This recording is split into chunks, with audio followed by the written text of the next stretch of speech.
अस्सलामु अलैकुम रहमतुल्लाह।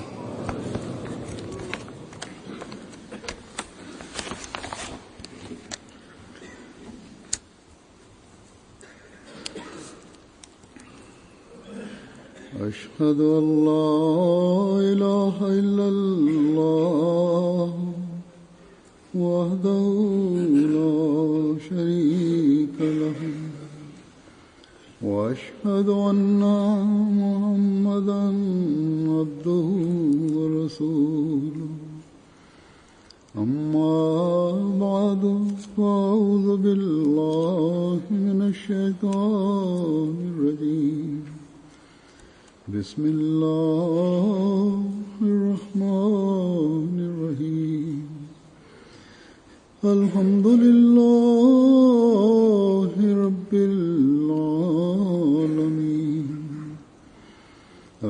الرحمن الرحيم مالك يوم الدين إياك نعبد وإياك نستعين اهدنا الصراط المستقيم صراط الذين أنعمت عليهم غير المغضوب عليهم ولا الضالين.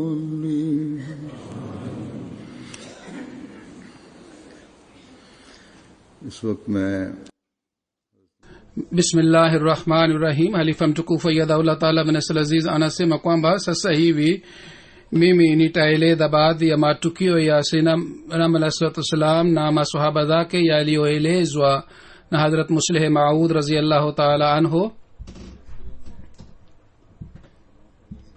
katika tazkira chini ya tarehe 9 ya Februari 1908. Ufunuo moja umeandikwa chini ya tarehe hii ya 9. Ilham 8 imeandikwa. Mojawapo ni ilham hii kwamba la taktulu Zainab, yani msimue Zainab. maelezo yake yaliyoelezwa na Hazrat Muslih Maud radhiyallahu ta'ala anhu ni hivi kwamba mwanzo wa 1908 pendekezo la harusi ya mabinti wawili wa Hafidh Ahmadullah Khan Sahib lilikuja, na binti mkubwa alikuwa anaitwa Zainab na mdogo alikuwa anaitwa Kulsum. Kuhusu Bi Zainab wengine pia walikuwa na hamu kwamba wamuoe. Kwa hiyo mposa mmoja ulikuja kutoka kwa Bana Abdurrahman Misri Sahib. Sayyidina alayhi salatu wassalam alikataa mposa huu, na yeye hakupendelea kwamba yeye Bi Zainab aolewe na Bana Misri Sahib. Lakini Sayyidina alayhi salam kama ilikuwa kawaida yake, yeye hakumlazimisha Bana Ahmadullah Sahib kwamba asifanye hivi. Katika siku zile Sayyidina alayhi salatu wasallam alipata ufunuo huu, la taktulu Zainab, yani msimue Bi Zainab. Hafidh Ahmadullah Sahib marehemu hakumpenda mtu mwingine aliyependekezwa kwa ajili ya binti yake, na akatoa maana ya ufunuo huu kwamba ushauri wa Sayyidina alayhi salam si sahihi, yani binti yake asiolewe na mtu mwingine bali aolewe na Bana Misri Sahib. Na yeye akaona kwamba katika ufunuo ushauri wa Sayyidina alayhi salatu wasalam umekatazwa, yani katika ufunuo huu la taktulu Zainaba, yani ushauri wa Sayyidina alayhi salam Mwenyezi Mungu hakupenda, lakini mposa mwingine uliokuwa kinyume chake Mwenyezi Mungu amependa. Ilimradi Bana Ahmadullah Sahib akamuoza binti yake pamoja na Bana Misri Sahib.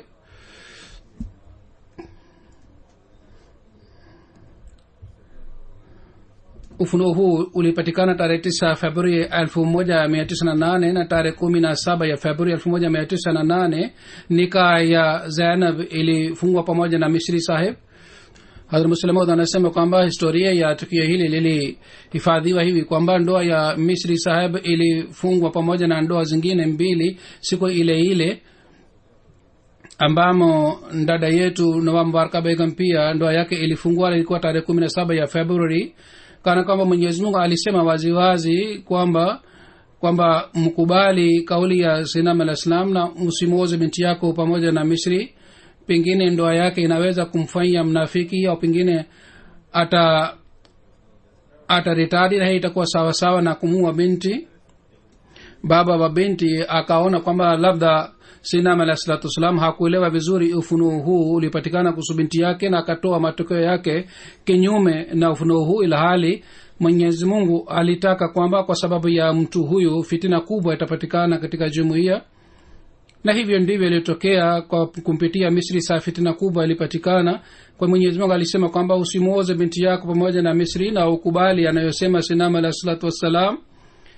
Kisha dalili na hoja ya kauli hii inapatikana kwamba Sinam alayhi salam alimshauri bana Ahmadullah Saheb kwamba asimuoze binti yake na Misri Saheb wakati bana Misri aliporitadi.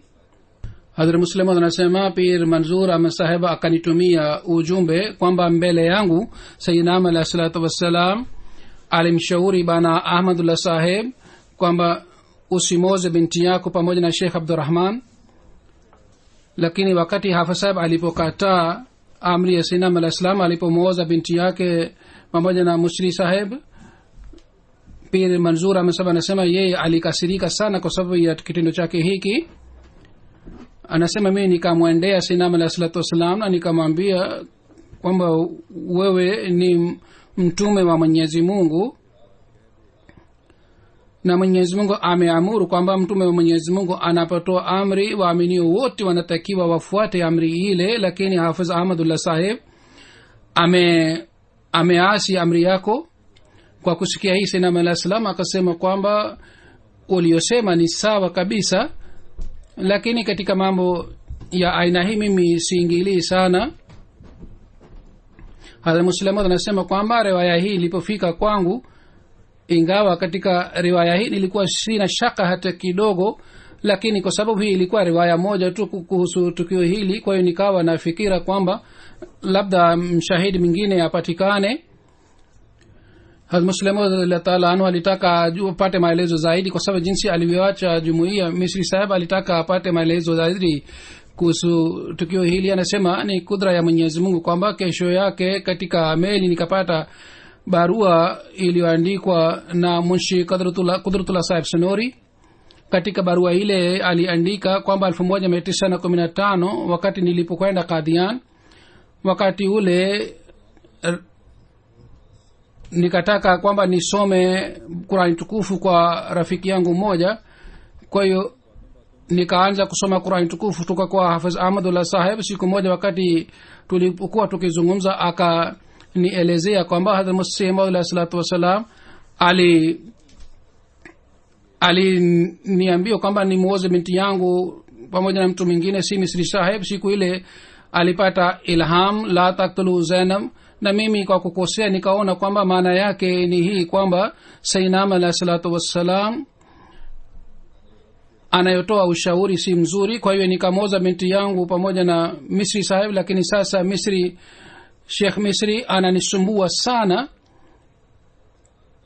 na ameniudhi sana.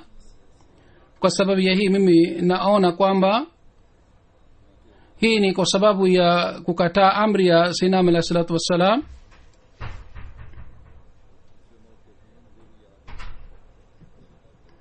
Hazrat Muslim anasema kwamba mimi pia nakumbuka kwamba wakati wa Hazrat Khalifa wa kwanza radhiyallahu ta'ala anhu, Sheikh Misri Saheb alimpiga baba wa mke wake,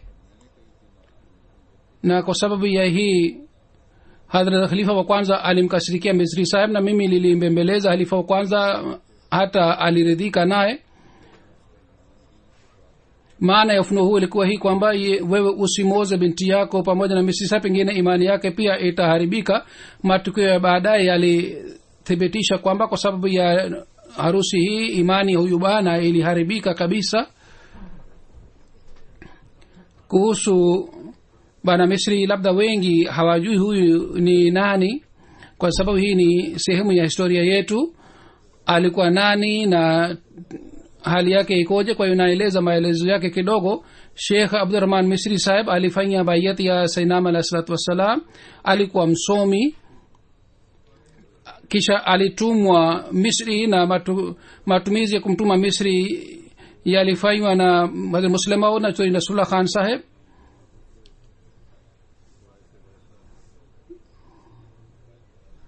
Yeye alipata faida chungu mzima kule Misri, na kwa sababu ya kwenda kule alipata faida hii pia, kwamba watu walianza kumuita Sheikh Misri.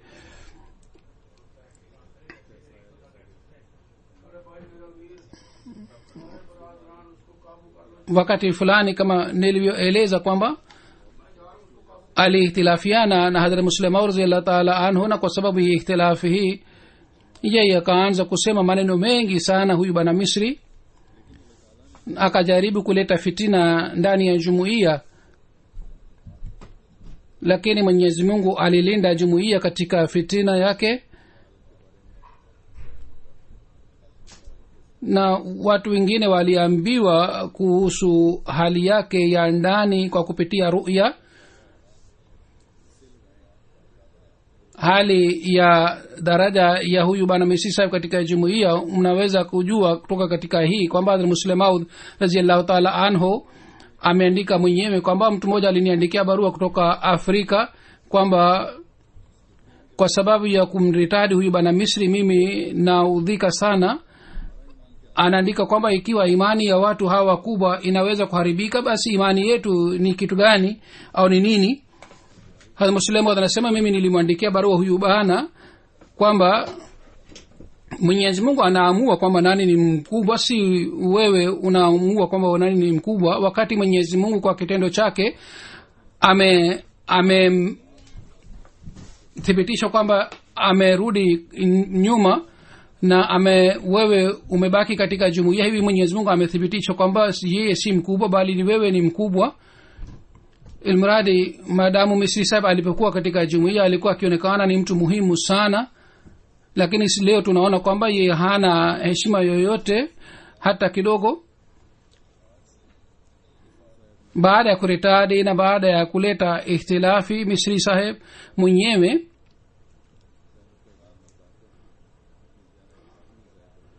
kwa kueleza ilham hii la taktulu Zainaba alitaka kueleza umuhimu wake kwamba Sayyidina Mlasma alipata ufunuo huu, na ufunuo huu ulikuwa kuhusu mimi.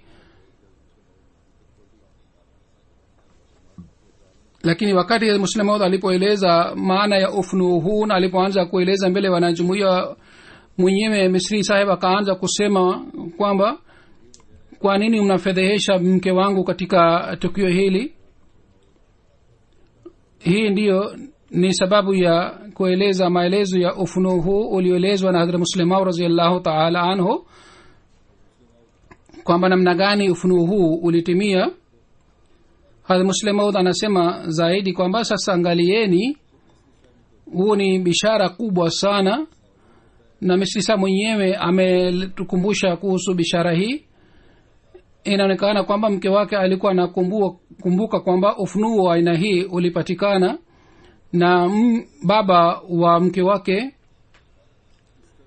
na huyu mke wake anasema kwamba baba yangu aliona kwamba ufunuo huu ni kuhusu mimi.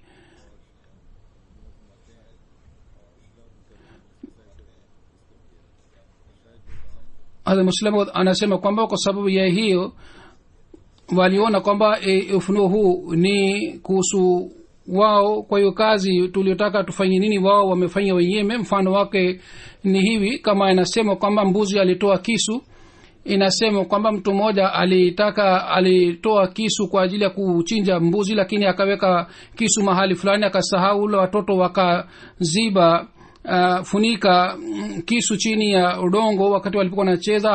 Akatafuta sana kisu kile lakini hakupata, alikuwa anashangaa afanye nini. Wakati ule mbuzi akaanza kuchimba ardhi kwa miguu yake, na kwa sababu ya hii kisu kilichofunikwa chini ya udongo kikaonekana. Tangu wakati ule mfano huu umepatikana kwamba wakati mtu anapotaka ajiangamizwe yeye anafanya kama alifanya mbuzi, yani mwenyewe alitoa kisu kile ili achinjwe. Hazrat Muslim radhiyallahu ta'ala anhu alitoa matukio haya pia kuhusiana na tukio hili kwamba Hafidh saheb angemkubali amri ya Sayyidina alayhi salatu wassalam na asinge muoza binti yake pamoja na Misri saheb, yeye imani yake isingepotea. Basi kufuata amri za mtume wa Mwenyezi Mungu ni kazi ya waaminio, na wanatakiwa waelewe, na katika hali hawatakiwi walete tafsiri zao, bali wanatakiwa wafuate neno kwa neno, na hivi imani na baraka inapatikana.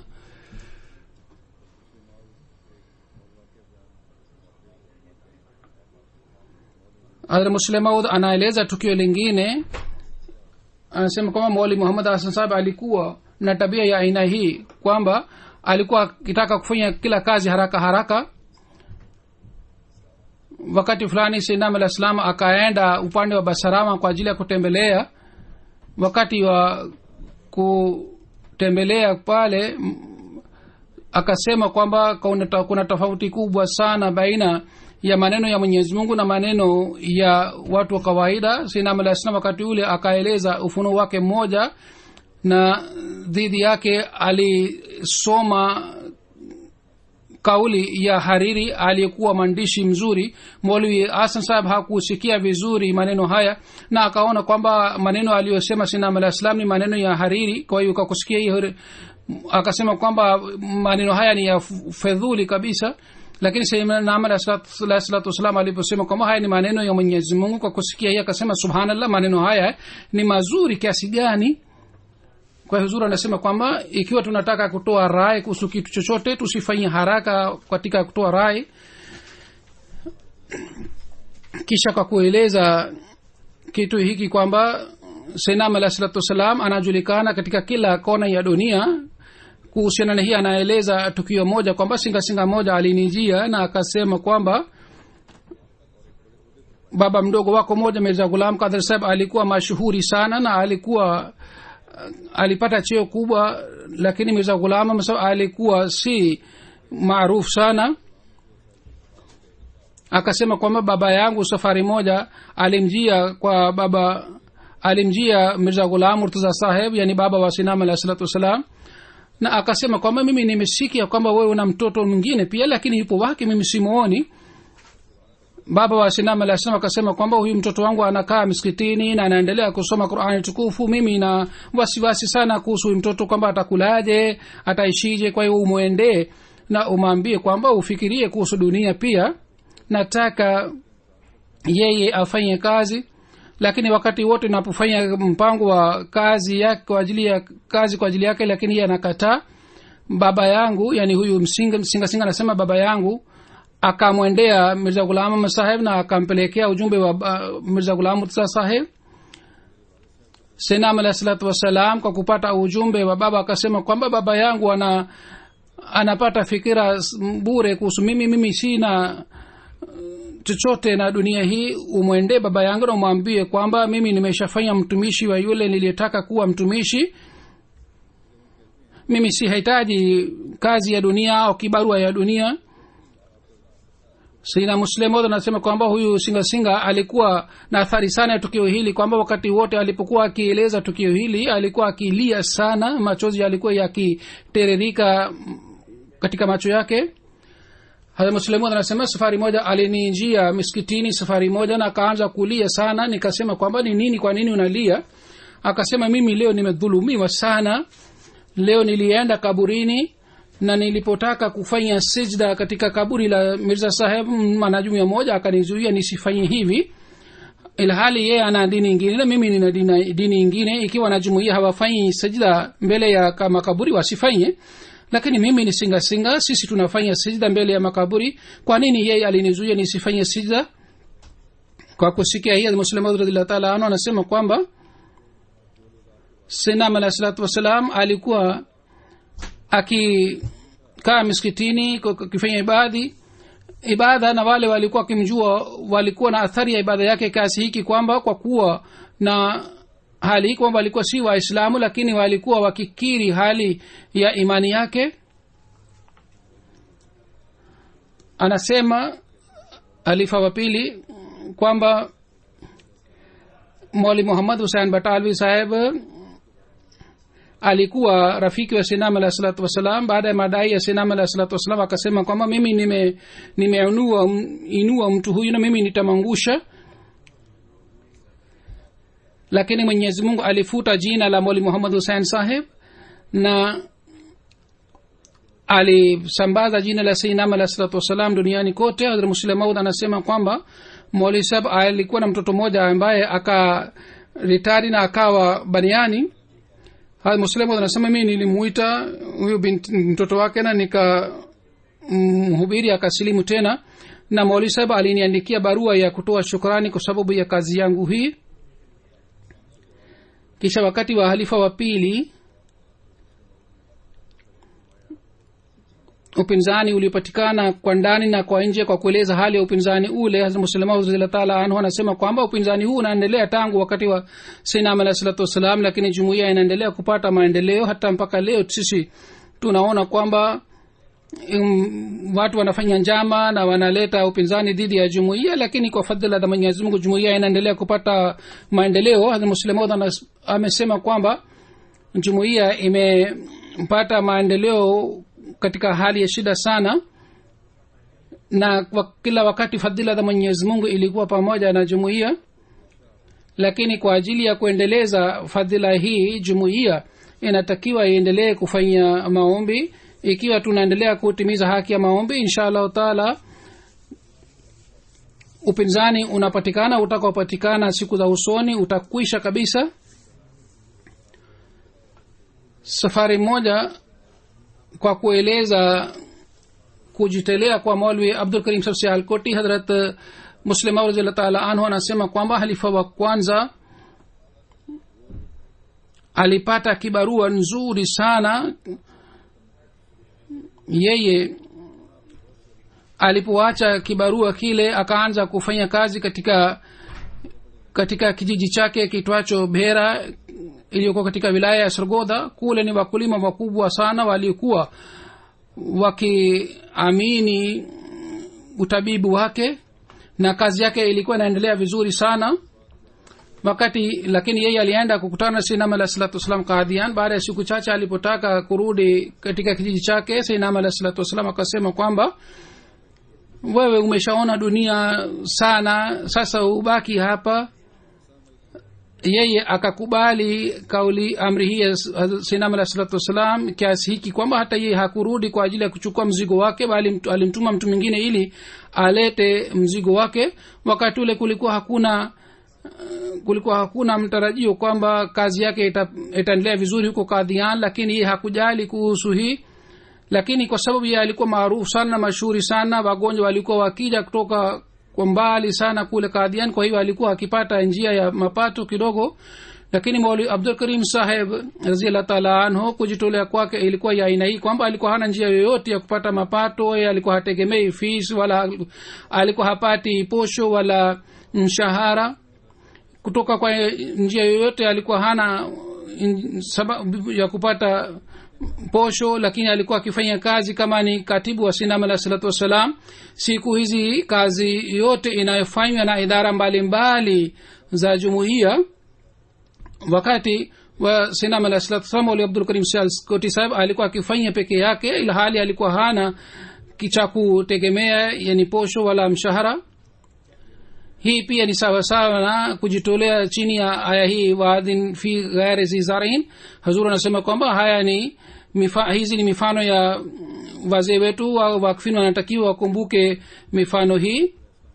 Kisha Maulvi Abdul Karim Saheb Sialkoti Saheb radhiyallahu ta'ala anhu jinsi alikuwa akimpenda Sayyidina alayhi salatu wasalam, kuhusu hii Hazrat Muslim Maud radhiyallahu ta'ala anhu anasema kwamba Maulvi Abdul Karim Saheb radhiyallahu ta'ala anhu alikuwa akimpenda sana Sayyidina alayhi salatu wasalam. Alikuwa akimpenda kiasi hiki kwamba walikuwa wakipatikana wakati ule wao tu wanaweza kujua hali ya mapenzi yake, wengine hawezi kujua hali ya mapenzi yake. Muslimu anasema alifariki bwana Abdul Karim wakati umri wangu ulikuwa miaka 16 17, na wakati nilipotambua mapenzi yake wakati ule umri wangu ulikuwa miaka 12 au 13, nilikuwa mtoto. Lakini kwa kuwa na hali hii nilikuwa na athari sana kwa kuona mapenzi yake, na mimi sisahau vitu vyake viwili. Ya kwanza jinsi alikuwa akinywa maji, na ya pili jinsi alikuwa akimpenda Sayyidina Muhammad sallallahu alaihi wasallam. Alikuwa akipenda sana maji baridi, na alikuwa akinywa maji baridi kwa shauku sana, na wakati wa kunywa sauti ya gat ilikuwa ikija kiasi kwamba kama neema Mwenyezi Mungu ametuma neema za pepo kwa ajili yake. Baada ya kunywa maji kidogo alikuwa akisema alhamdulillah alhamdulillah. Muslimu anasema kwamba wakati ule maji ya kisima hiki cha Masjid Aqsa yalikuwa maarufu sana. Sijui kwa nini siku hizi watu hawataji maji haya. Mwenendo wa bwana Abdul Karim ilikuwa hivi kwamba alikuwa akisema kwamba je, kuna mtu yote anataka sababu asilete maji. Wakati Sayyidina Muhammad sallam alipokuwa pale kwenye hafla, alikuwa akikaa pale, pengine alikuwa akisimama karibu na ngazi ya Sayyidina Muhammad sallallahu alaihi wasallam, na mtu alipokuwa akileta maji alikuwa akinywa maji pale pale. Kitu cha pili kilichokuwa ni hiki kwamba alipokuwa akikaa katika hafla ya Sayyidina Muhammad sallallahu alaihi wasallam, ilionekana kwamba macho yake yanakula kitu chochote kutoka katika mwili wa Sayyidina Muhammad sallallahu alaihi wasallam. Wakati ule katika uso wake bashasha ilikuwa ikipatikana, kama ni bashasha, bustani ya bashasha ilikuwa ikipatikana juu ya uso wake. Na jinsi alikuwa akisikia maneno ya Sayyidina Muhammad sallallahu alaihi wasallam kwa kufanya tabasamu, na alikuwa akipongeza wakati Sayyidina Muhammad sallallahu alaihi wasallam alipokuwa akisema maneno yoyote, basi ilikuwa nadhara ya kuona hali yake hii kidogo ikiwa nimeshuhudia katika Hafidh Roshan Din Sahib. Ilmunadi Maulvi Abdul Karim Sahib Sialkoti radhiyallahu ta'ala anhu alikuwa akimpenda sana Sayyidina Muhammad sallallahu alaihi wasallam, na Sayyidina Muhammad sallallahu alaihi wasallam pia alikuwa akimpenda sana.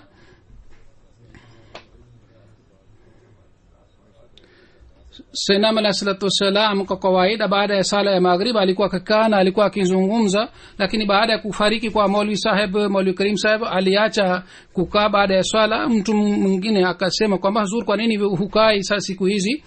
Sayyidina Muhammad sallallahu akasema kwamba kwa kuona kwamba mahala pa Maulvi Abdul Karim Sahib hayupo, basi mimi naudhika sana.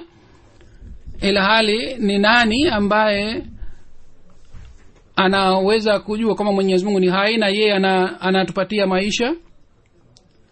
Hii inaonyesha kwamba Sayyidina Muhammad sallallahu alikuwa akipenda sana maswahaba zake.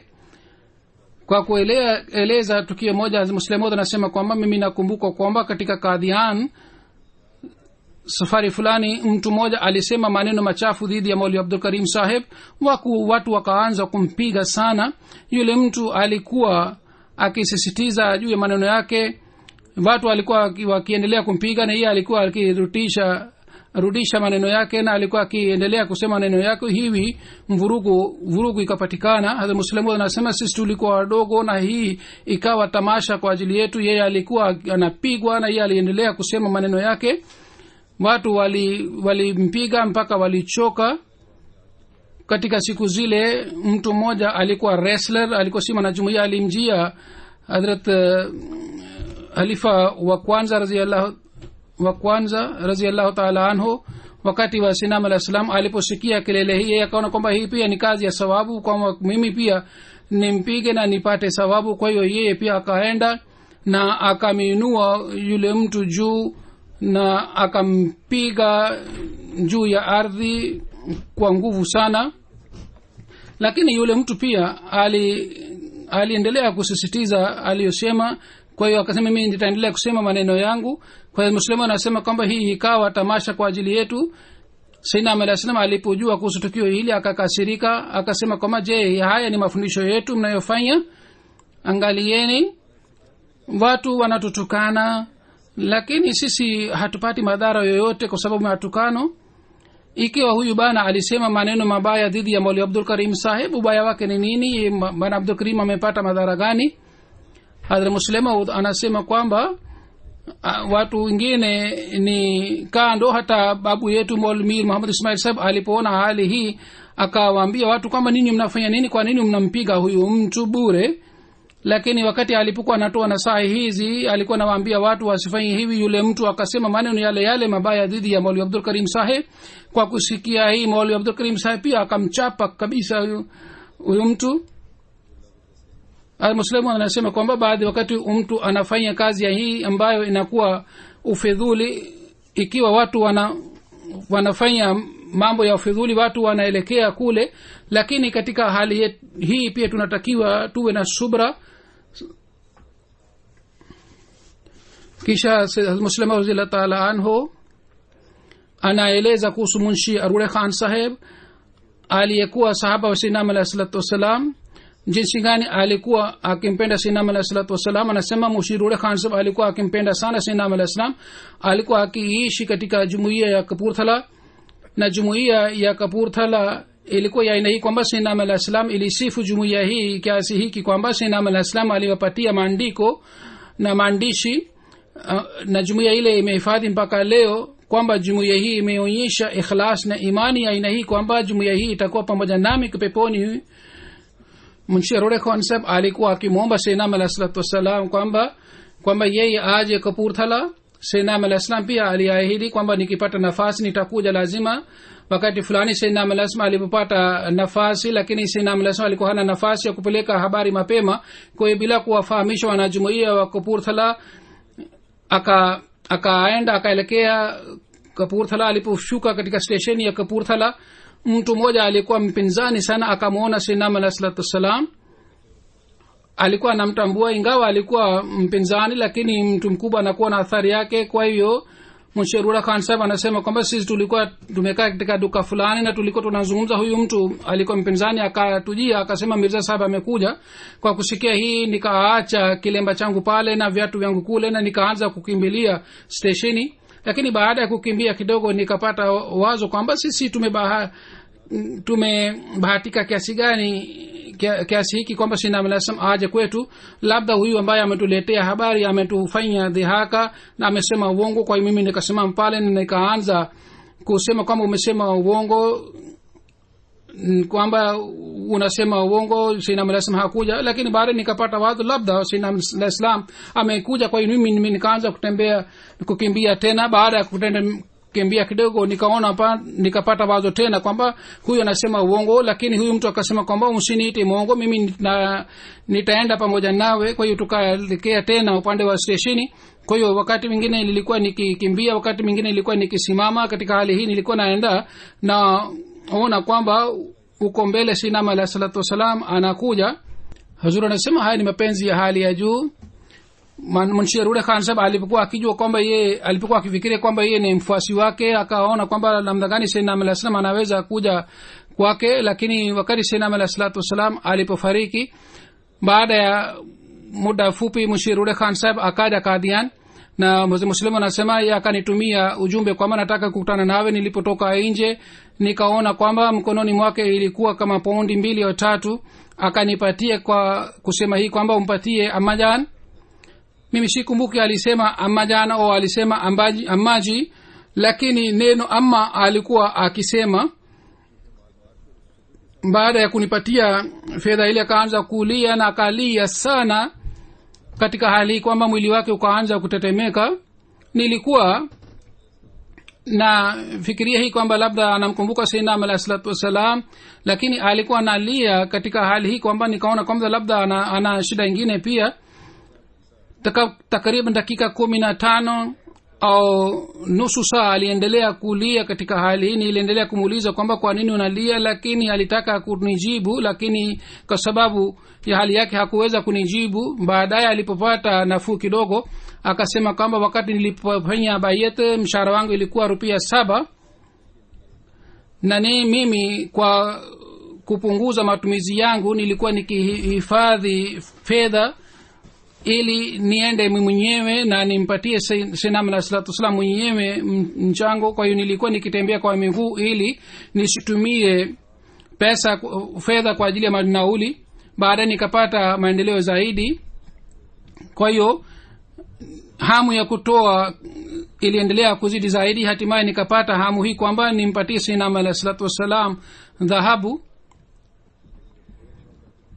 na nilitaka kwamba hii nimpatie fedha zaidi ya mchango. Nilipokuwa nikikusanya hela kwa ajili ya kununua fedha, lakini baada ya kupita muda fupi nilikuwa nikifikiria kwamba muda fulani imepita sikumuona Sayyidina alayhi salatu wasalam.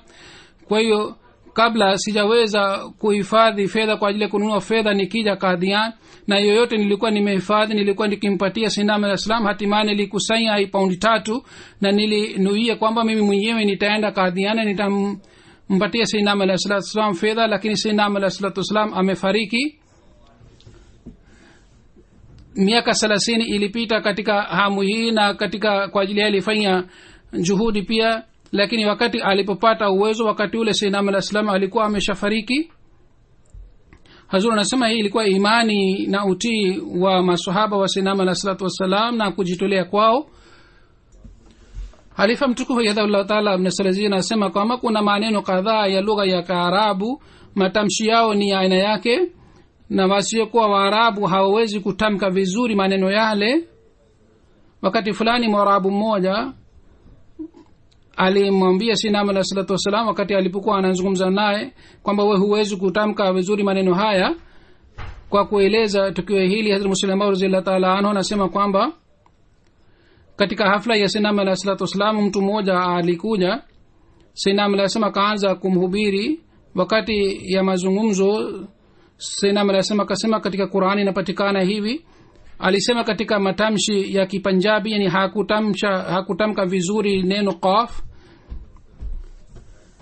Kwa kawaida wakati watu wanaposema Qur'an sawa na qari, wao hawatamki neno qaf, yani hawatoi sauti kwa katika ko.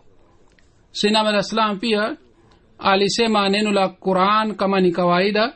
Yule kwa kusikia hii, yule mtu akasema kwamba unadai kuwa nabii lakini huwezi kutamka hata neno la Qur'ani, unawezaje kufanya tafsiri yake? Aliposema maneno haya katika hafla ile, Hazrat Sahibzada Abdul Latif Shahi Sahib pia alikuwa amekaa. Yeye akataka kumpiga makofi, lakini Sayyidina alayhi salam akashika mkono wake, na upande mwingine Maulvi Abdul Karim Sahib alikuwa amekaa, yeye akashika mkono wake mwingine. Baada ya hii Sayyidina alayhi wasallam akaanza kumhubiri tena yule mtu, kisha akamwambia Sayyidina alayhi salam Shahzada Abdul Latif Sahib kwamba hawa watu wana silaha hii tu, hawana silaha nyingine. Ikiwa hawatumii silaha hii, niambie hawa ufanye nini? Ikiwa unategemea kwamba hawa pia wazungumze kwa hoja na kwa dalili na waseme kweli, maneno ya kweli, katika hali hii Mwenyezi Mungu alikuwa na haja gani ya kunituma mimi? Kutuma kwake mimi hii inathibitisha kwamba hawa watu hawana kweli, wao wana silaha ya aina hii. Na akamwambia Shahzada Saku, wewe unataka kwamba hawa watu wasitumie silaha hii?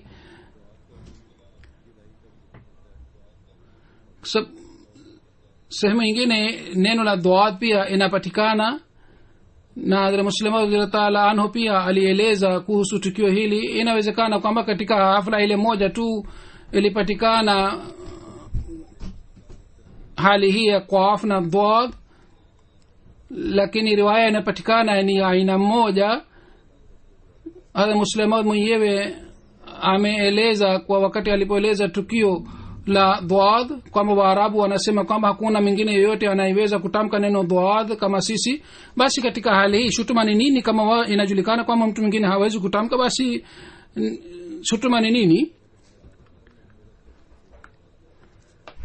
Al-Muslim anasema kwamba katika Punjabi mimi naona duad mimi natamka vizuri, hata mimi mwenyewe pia siwezi kutamka vizuri neno duad hili. Hazur anasema mimi nimeeleza maelezo haya ya matukio haya yote mawili kuhusu qaf na duad kwa sababu matukio yanafanana. Kwa kawaida tukio la duad ni maarufu zaidi katika jumuiya. Nimeeleza hayo yote ili watu wasiniandikie kwamba hii ilikuwa si neno tukio la qaf bali ilikuwa tukio la duad. Nimeeleza hii kwamba watu wataanza kuniandika mabarua chungu mzima, na watu wanaangalia barua wanakuwa na watapata shida na usumbufu.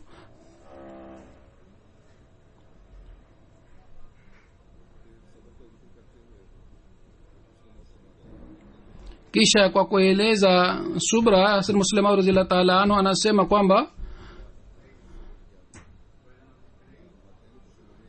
hali ya Sayyidina alayhi salam ilikuwaje kuhusu subra. Anasema kwamba nimesoma barua za wapinzani waliomwandikia Sayyidina alayhi salatu wasalam yaliyojaa kwa matukano. Kwa kusoma barua hizi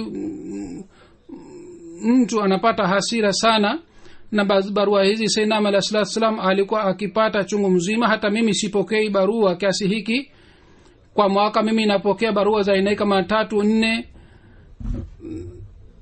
lakini Sayyidina alayhi salatu wasalam alikuwa akipata kama barua 3-4 kila wiki, na barua hizi zilikuwa zimejaa kwa matukano sana. Kwa kusoma barua hizi mtu anashangaa.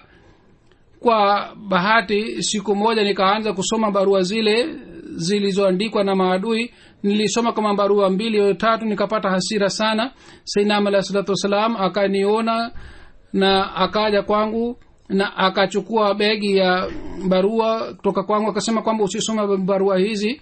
Anasema kwamba mabegi chungu mzima ya aina hii alikuwa anayo Sayyidina alayhi salatu wasalam, na alikuwa amehifadhi katika sunduki ya mbao.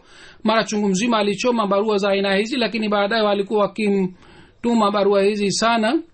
Sayyidina alayhi salatu wasalam kuhusu mabegi hii ameandika kwamba mimi nina mabegi ya barua za watu walizoandikwa na maadui, zilimejaa kwa matukano na vile vile na maneno machafu sana. Basi sisi hatutakiwi tuvunjike moyo kwa sababu ya mambo haya. Mambo haya yanapatikana ili tukamilishe uchamungu wetu. Kwa hiyo haja ya kukasirika.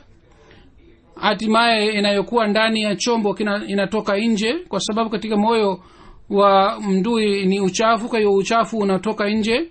Sisi tunatakiwa tuendelee kuimarika katika mema na tuboreshe hulka zetu. Ikiwa mdui inafanya dhihaka katika hafla, sisi tunatakiwa tuondoke katika hafla ile. Hii ndiyo ni amri ya Mwenyezi Mungu. Sehemu nyingine Muhammad radhiyallahu ta'ala anhu anasema kwamba Mwenyezi Mungu kwa ajili ya kuonyesha nishani vitu vinavyohusika na manabii anaweka baraka ndani yao, na watu wanatakiwa wapate baraka kutoka kupitia vitu hivi. Sisi hatuwezi kukataa kitu hiki kwa sababu kitu hiki kimethibitika kwa amali ya Sayyidina alayhi salam. Pia jambo hili linathibitika katika Al-Badr, imeandikwa na mimi mwenyewe pia nakumbuka vizuri sana kwamba Sayyidina alayhi salatu wasalam safari fulani alienda Delhi. Alienda kutembelea makaburi ya mawali kadhaa, Khaja Baqi Billah Saheb, Hazrat Qutb Saheb, Khaja Nizamuddin Saheb, Auliya Shah Waliullah Saheb, Hazrat Khaja Mirdar Saheb और Nasiruddin Saheb Chirag. Alienda kutembelea makaburi ya mawali hawa na alifanya maombi pale. Wakati ule yoyote aliyosema jinsi ninayokumbuka mimi, ingawa haikuandikwa katika dairi, amesema Sayyidina alayhi salam kwamba mioyo ya watu wa Dili imekufa. Sisi tumetaka kwamba kwa kwenda katika makaburi ya mawali tufanye maombi kwa ajili ya watoto wa hawa, kizazi cha hawa mawali na wenyeji wa watu wa Dili, ili wao wapate imani, na wa mawali hawa pia wafanye maombi kwa ajili ya wenyeji wa hawa. Sayyidina alayhi salam akasema kwamba mimi nimefanya dua kwa ajili ya hawa mawali na kwa ajili yangu pia nimefanya dua. Sasa angalieni kwamba Sayyidina alayhi salatu wasalam hakufanya dua kwa ajili ya wao tu. Wale watu wanaona kwamba tunapokwenda katika kaburi la mtu tunatakiwa tufanye dua kwa ajili ya mfu tu. Amali hii Sayyidina alayhi salam inakataa imani hii, kwa sababu Sayyidina alayhi salam alifanya dua kwa ajili yao na alifanya dua kwa ajili yake pia kwamba Mwenyezi Mungu atufaulu katika malengo yetu. Vile vile Sayyidina alayhi salatu wasalam katika Tazkiratu Shahadatain anasema kwamba nilinuia kwamba kabla ya kwenda Gurdaspur kwa ajili ya kesi nikamilishe kitabu hiki kiitwacho Tazkiratu Shahadatain na kisha nichukue kitabu hiki pamoja nami, lakini nikapata maumivu ya figo sana na nikaona kwamba mimi sitaweza kufanya kazi hii. Siku wakati ule nikamwambia Hazratul Mu'minin kwamba nafanya maombi, wewe endelee kusema amin. wakati ule kwa kuzingatia roho ya Maulwi Abdul Latif Sahib mbele yangu nikafanya dua na nikasema, ye Mola, huyu mtu alijitolea kwa ajili yako na kwa ajili ya heshima yake mimi naandika kitabu, wewe kwa fadhila zako nipatia afya. Anasema kwamba wallahi ilikuwa haijafika saa 12 ya asubuhi, mimi nilikuwa nimeshamaliza kitabu kile.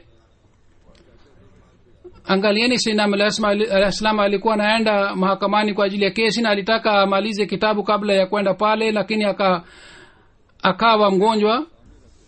Lakini kwa kufikiria roho ya mtumishi wake Shehzada Abdul Latif akafanya dua hii: e Mola wangu, kwa kuona imani ya kujitolea kwa huyu mtumishi wako nilitaka niandike kitabu nipatie afya. Kwa Mwenyezi Mungu alipokea dua yake.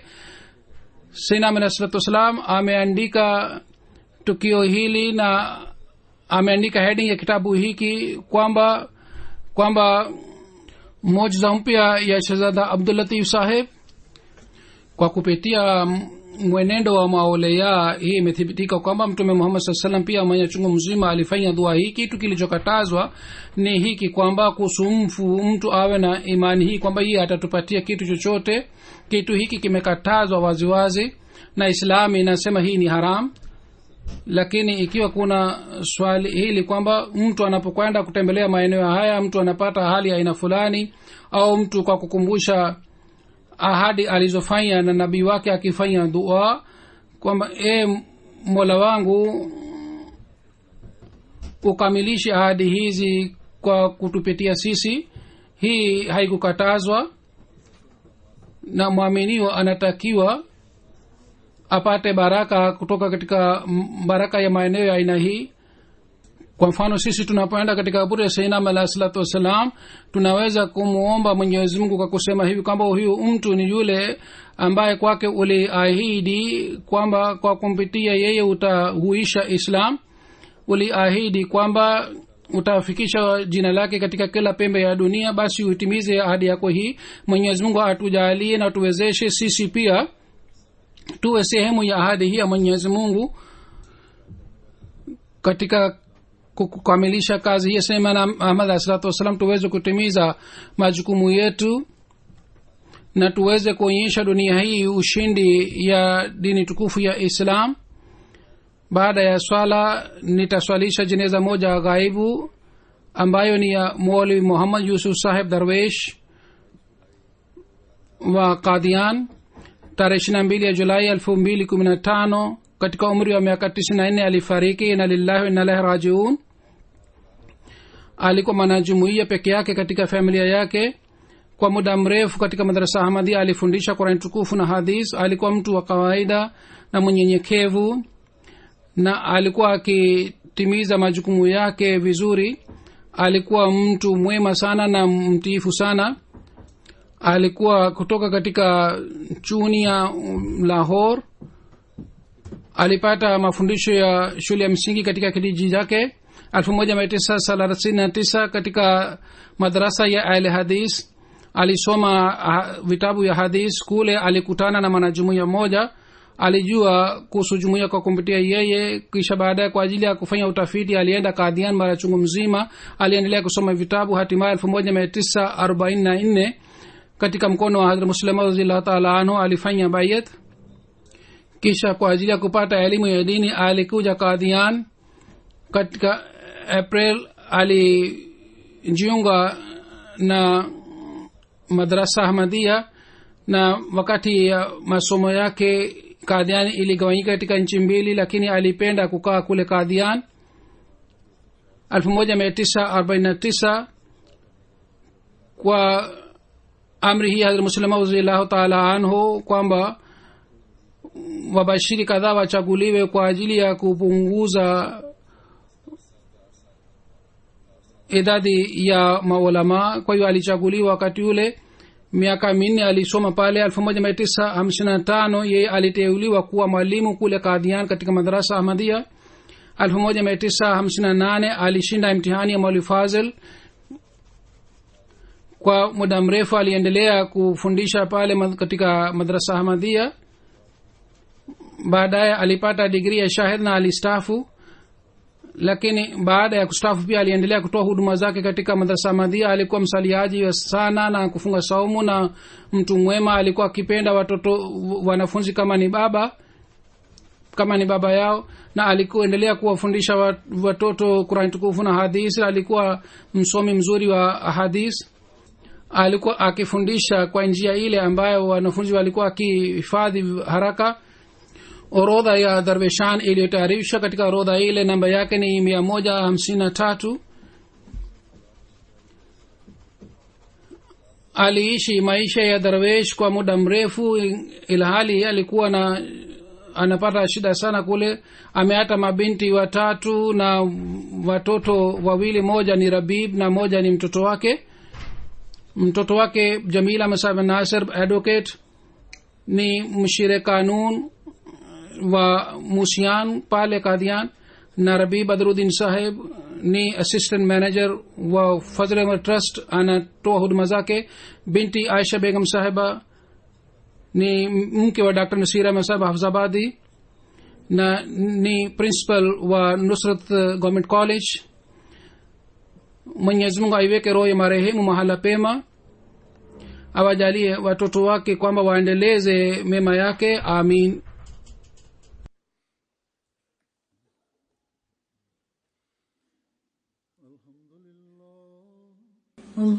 Alhamdulillah nahmaduhu wa nasta'inuhu wa nastaghfiruhu wa nu'minu bihi wa natawakkalu alayhi wa na'udhu billahi min shururi anfusina wa min sayyiati a'malina.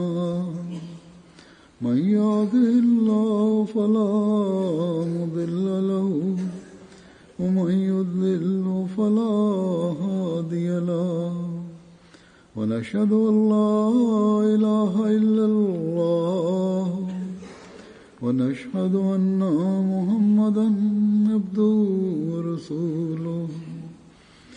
عباد الله رحمكم الله إن الله يأمر بالعدل والإحسان وإيتاء ذي القربى وينهى عن الفحشاء والمنكر والبغي يعظكم لعلكم تذكرون.